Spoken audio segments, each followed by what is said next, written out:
ZipRecruiter is a proud sponsor of Without Warning podcast. Use code word WOW and search for jobs anytime, anywhere.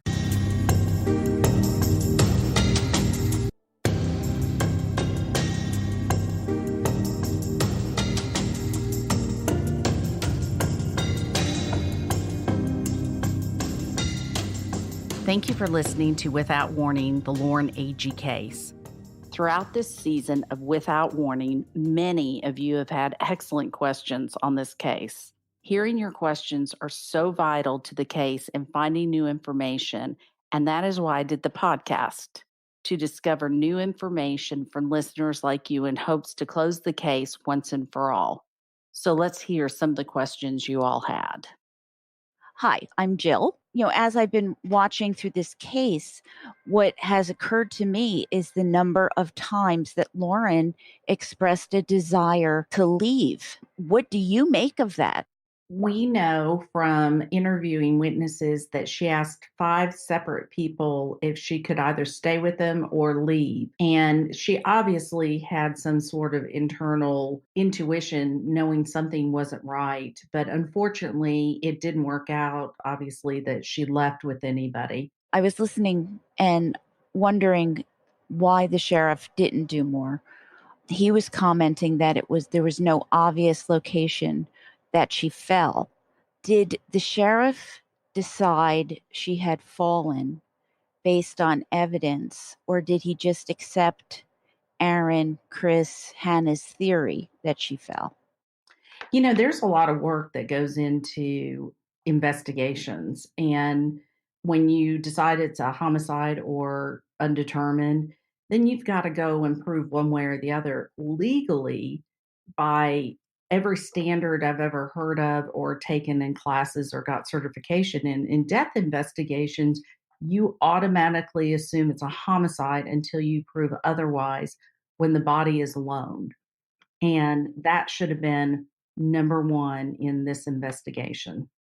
So inside the crime scene tape are pictures of Aaron and Hannah up there with the police. Generally, you don't want anybody inside the crime scene. Now, also, there is the houseboat story. So at 12:30 on Sunday, Hannah is telling Deanna that she thinks Lauren went off on a houseboat ride at 2 a.m., but she knew they all took the canoe, at least 2 trips across in the canoe to get everybody back to the campsite. So what? Huh? A houseboat is quite big, and to get into the cove area at 2 a.m. or later, you're just not going to do it with a houseboat. They're too big. And I don't even know if they would go in there at any time into that particular cove where the kids were, getting on and off of the canoe. So that story is quite interesting to me. Did Lauren see Clint and talk to him face to face? Lauren did see Clint, but she never engaged at all the whole weekend with anybody other than Evan in that group. One of the things Chris said, I believe it was in his deposition, is that he didn't attend the funeral because Aaron said Sherry would not let them come. Do we know if that's true? I wasn't aware that Aaron and Sherry had spoken at all, let alone that she had, because she seemed quite upset that they hadn't. Sherry Smith didn't want him at the funeral, but Sherry Smith didn't ever say anything to him. Sherry Smith never talked to Aaron or Chris.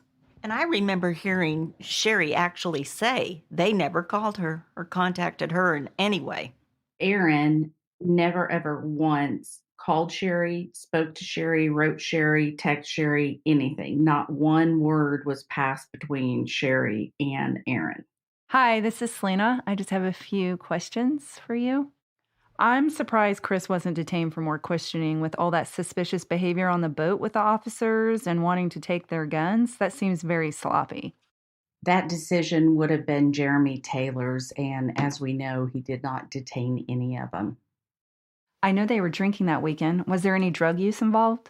In the episode with Jeremy Taylor speaking with Samantha Arnold does talk about drugs up on top of the cliff. I'd like to hear more about the autopsy to see how they can explain the contusions on her body in relation to the shape and texture of the cliff. We will be doing an episode on the autopsy and her injuries. And we will go over what procedures were done and what procedures were not done. How are these people not arrested yet? How much more evidence does the law need to know this case should have never been closed for a drowning? DeKalb County is solely responsible for whether or not a case is open or closed. To date, no one's been held responsible for the investigation of this case. In a future episode, we will be discussing what has happened between the family, the DA, and the Sheriff's Department. Why did the detective allow Mr. Lilly to go up to the campsite? Why didn't he just point out where it was? Why were they allowed to return to the campsite, which in my opinion would be a crime scene with evidence? That would contaminate it, right? When investigating, you generally don't want people on the inside of crime tape. You want them on the outside. And through pictures, we know that the campers were on the inside of the tape. It definitely contaminates a scene of any kind. To me, this crime cover-up seems remarkably and kind of eerily similar to Erin's motorcycle accident cover-up. Cassie Franks attesting to how she was also used in that. Did no one in law enforcement make that connection? In an investigation, you have to talk to everyone. You have to go back through people's background, their patterns, their history. And I don't believe that law enforcement went beyond a few conversations. They could hear from the cliff to the dock since they did yell to be picked up and they were responded back with, "Be there in 7 minutes." If she had fallen, wouldn't they have heard a scream? I believe it's well documented that, yes, you could hear from the top of the cliff to the dock. Was Chase expecting her back Saturday at 6 p.m. or Sunday morning? Did they have a date on Saturday night? Chase planned a party for Lauren to meet his high school friends on Saturday night. She was supposed to be there that evening. What happened to Chase's ex-girlfriend, Whitney? How did she die? Whitney passed away of an illness after Lauren had died also. If she had fallen into the water, wouldn't they have run into her path the next morning? Yes, they would have seen her pink shorts floating on top of the water. What relation is Teresa and Evan to Lauren? Teresa is Evan's mom. Evan was a close friend of Lauren's. They've known each other for 4 or 5 years. Evan is also Clint's cousin. So when Lauren dated Clint, Evan, of course, knew Lauren through that. Is there any video surveillance at Fish Lips Bar of Lauren's last night and what she was wearing and who she was talking to? That is a really great question. Unfortunately, at that period, Fish Lips did not have surveillance at all. They had no videos at all, no surveillance cameras anywhere.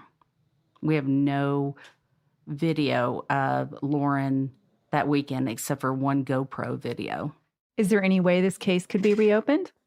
What the family is hoping is that the FBI takes the case because obviously it was passed over by TBI and the DA. So the FBI is probably the most experienced agency to take over. Okay, my name is David. Basically, I've got 4 questions. Can you tell me who Chris Stout called? Because that's really going to be a major thing, I believe.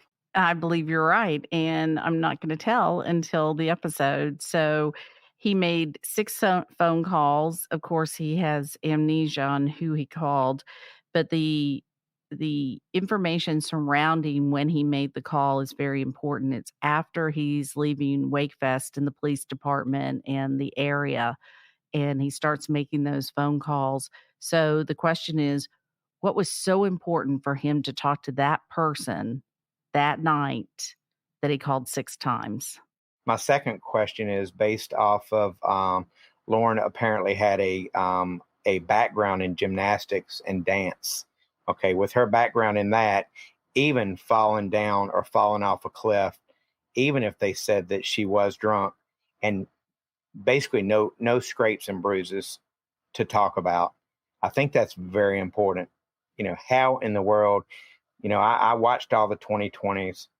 I don't understand how in the world that I just don't think it's possible in my eyes for her to fall off the cliff, fall down the cliff with her background, even if she was drinking, and not receive any, really bad cuts and scrapes, especially since she was apparently wearing shorts at the time. Correct. So we took a dummy up there and we really tried to make the dummy fall to the water. It never happened. And on the way down, the off-duty police officer that was throwing the dummy, he was halfway down and still couldn't make the dummy go into the water. And as the dummy's going down, there would have been scrapes and terrible bruising and broken ribs. I mean, there would have been a lot more damage had she fallen off the cliff. Now, I do want to clarify something because I think people are under the notion that I believe she did fall. 100%, you can't get away from the science on that. So, and I think I know exactly where she fell, but I don't believe she fell off the cliff. I believe she fell in a different area, and that's something we'll address in one of the episodes. No, that's all I've got. And thank you for your show. I appreciate it. I think putting the emphasis out there, this is a great way for technology and for your followers to pretty much help solve a crime. Things that people are bringing up. I watch just about everything that you push out. You're amazing. Thank you. This episode is brought to you by HomeAdvisor. Finding the right pros for home projects can be tough and spark a lot of questions like, how do I find a pro who can help? Will they do a good job? Will I get a fair price? That's where HomeAdvisor can help. From leaky faucets to major remodels, HomeAdvisor connects you to the right pro for the job in seconds and even helps you get a fair price. Read reviews, check project cost guides, and book appointments. Go to homeadvisor.com or download the free HomeAdvisor app to start your next project. Hi, I am Chelsea. I met you at CrimeCon, and I just had a bunch of questions for you. So, in the deposition of Chris, it was somewhat insinuated that Erin Lilly was friends or at least acquaintances with Jeremy Taylor prior to the incident. Is there anything you know about this, or am I just reading too much into it? You are not reading anything into it. It has not only been insinuated, but it has been stated to me by Erin Lilly that he had been in contact with Jeremy Taylor. Whether or not that's true, I don't know, because Erin Lilly will not turn over his phone records.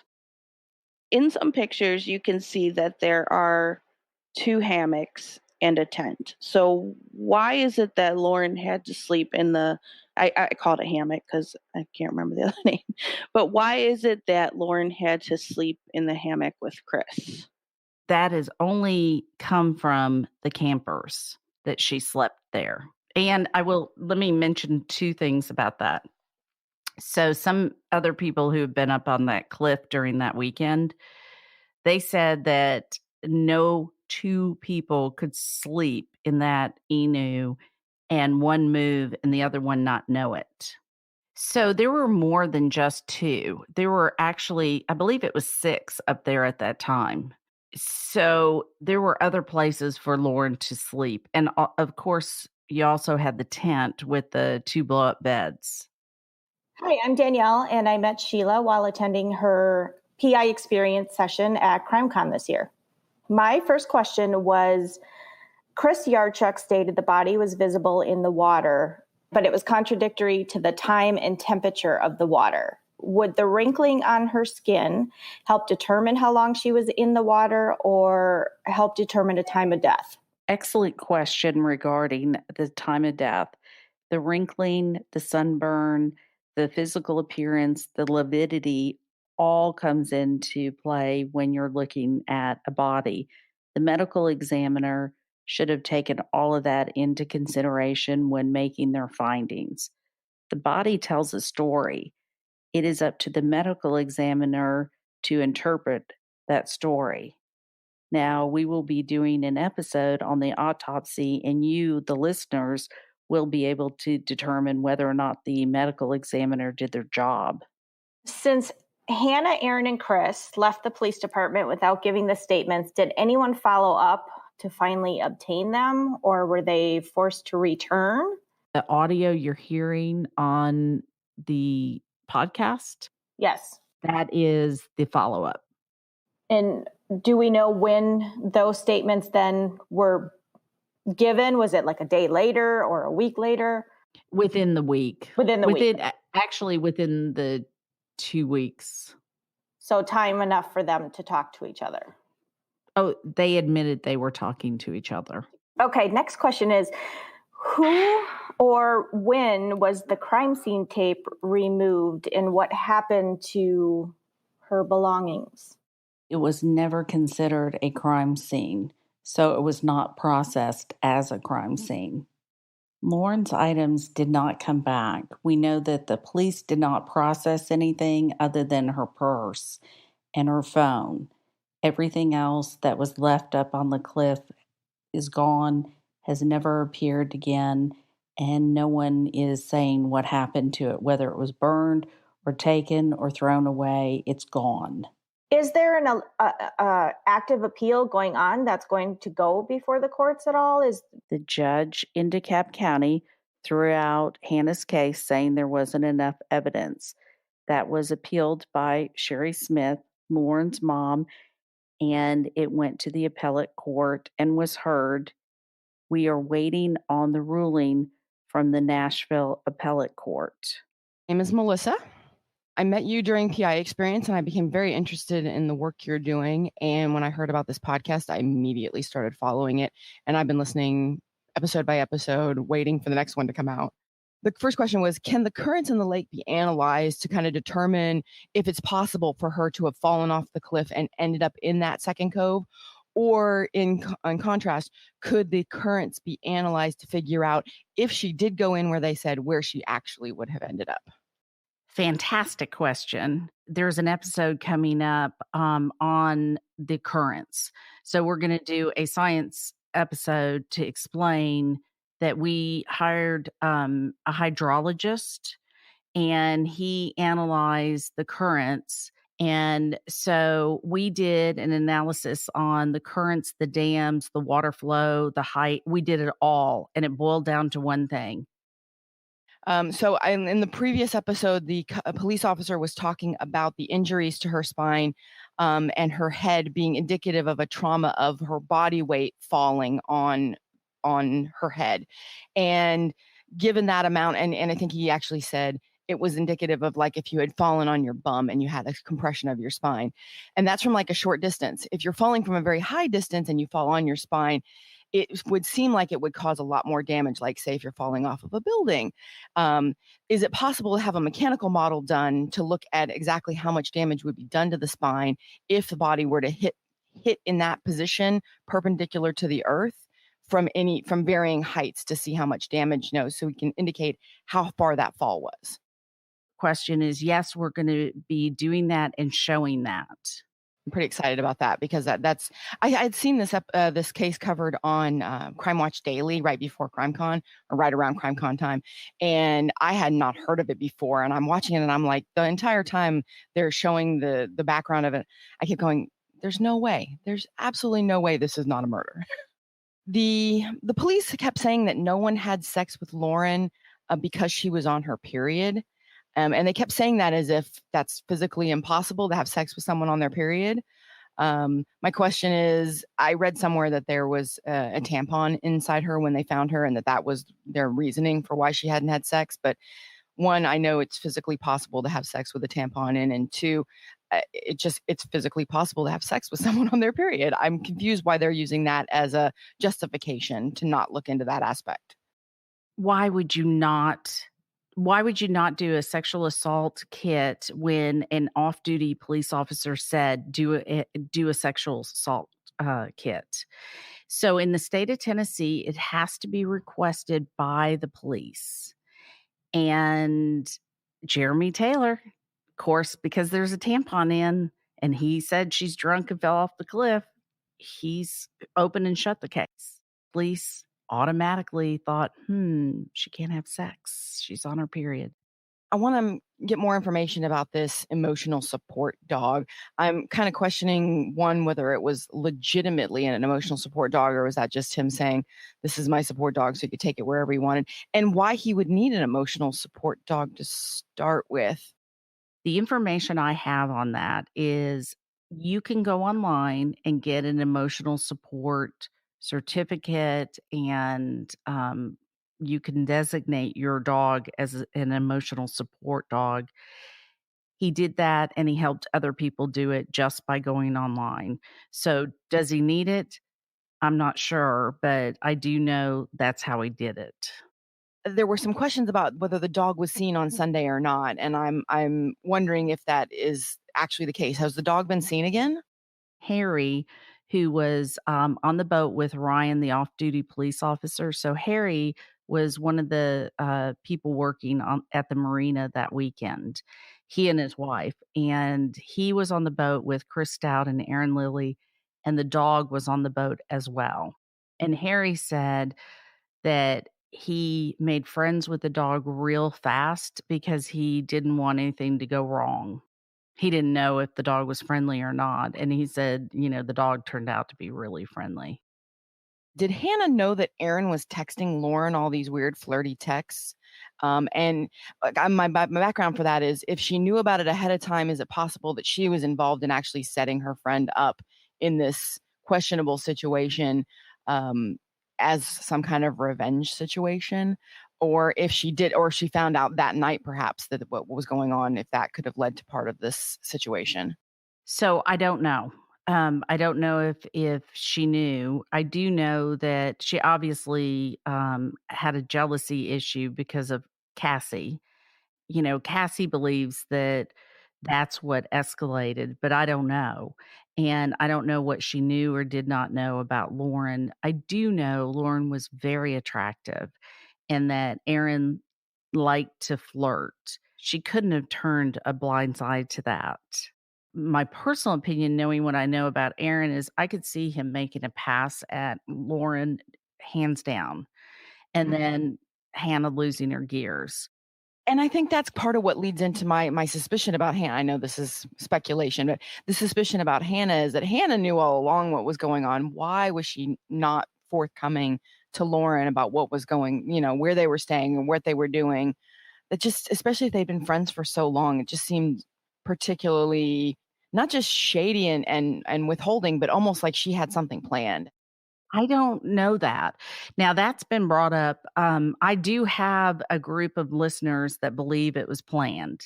I have that hands down. They believe that.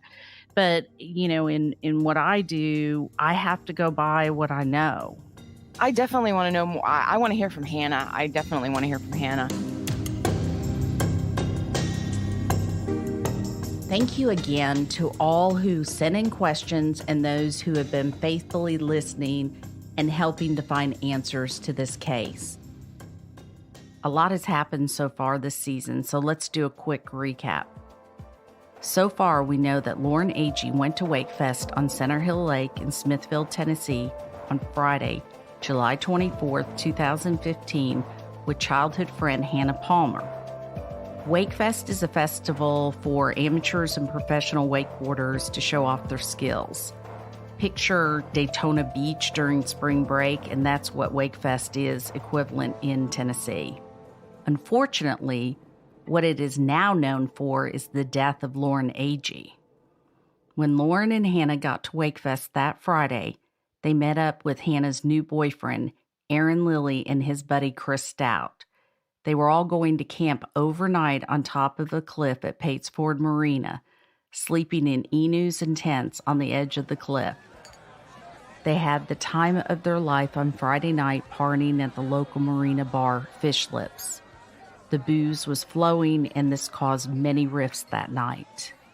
So the scenario was Hannah ran into Cassie Franks, who was Aaron's ex-girlfriend, and they got into a cat fight, causing Cassie to leave Wakefest and leave her best friend, Samantha Arnold, behind.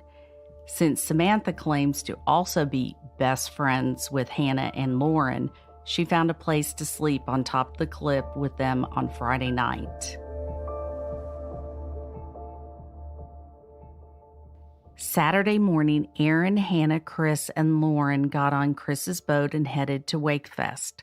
Hours later, when they returned from Wakefest, they went back to the cliff and were met by some other people. Those people were Cassie's friends, LD and his buddies, who wanted to experience the cliff for themselves. Now, due to Aaron's history with Cassie and LD being very close to Cassie and her family, him and Aaron did not get along. So when they came face to face, LD knew it was time for him to get out. However, before he left, he heard Aaron say something strange, something that he said he would never forget. He heard him say, quote, "If anything were to happen up here, then it stays up here and nobody's going to say anything," end of quote. That same day, Aaron, Chris, and Lauren all went cliff jumping as Hannah watched. Hannah reported that Lauren hit the water so hard that she had bruises all over her body. That evening, they canoed back to Fish Lips, where Lauren separated from the group and hung out with Samantha Arnold and Cassie Franks. Cassie Franks had come back to Wakefest in order to pick up Samantha Arnold. Samantha Arnold told Lauren that she was going to go home that evening, and Lauren asked to go with her. When Lauren allegedly left to go tell her friends she was leaving with Samantha, she didn't come back, and Samantha left without her. Later that night, Lauren ran into her ex-boyfriend Clint and his cousin Evan, who were there with his mom Teresa. There seems to be a reoccurring theme about Lauren's ex-boyfriend Clint and his new girlfriend Callie, that Lauren had some sort of altercation. But what we have found is that there was no altercations and that Lauren spent the evening with Evan and his mom, Teresa, until she left to go to bed. When Clint and his friends were leaving the bar, Clint recalls seeing Evan still talking with Lauren. Shortly after Clint and Callie left Fish Lips, Evan caught up with them and they all went to hang out with another group of friends at the RVs. This is the last time both Clint and Evan saw Lauren.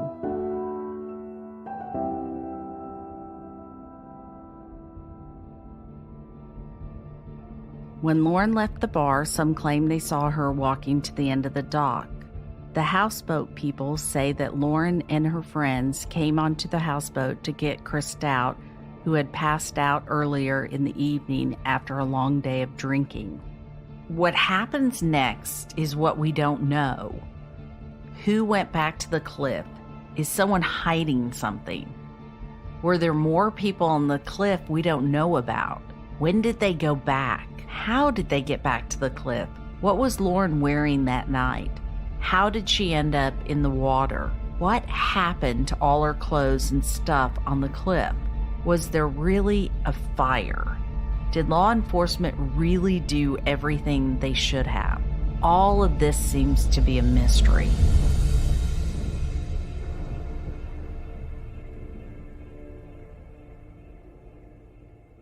There are so many things we have yet to uncover, but the one thing we do know for certain is that Lauren's lifeless body was found in the water July 26 at 4:30 p.m., and none of her friends seemed to know anything.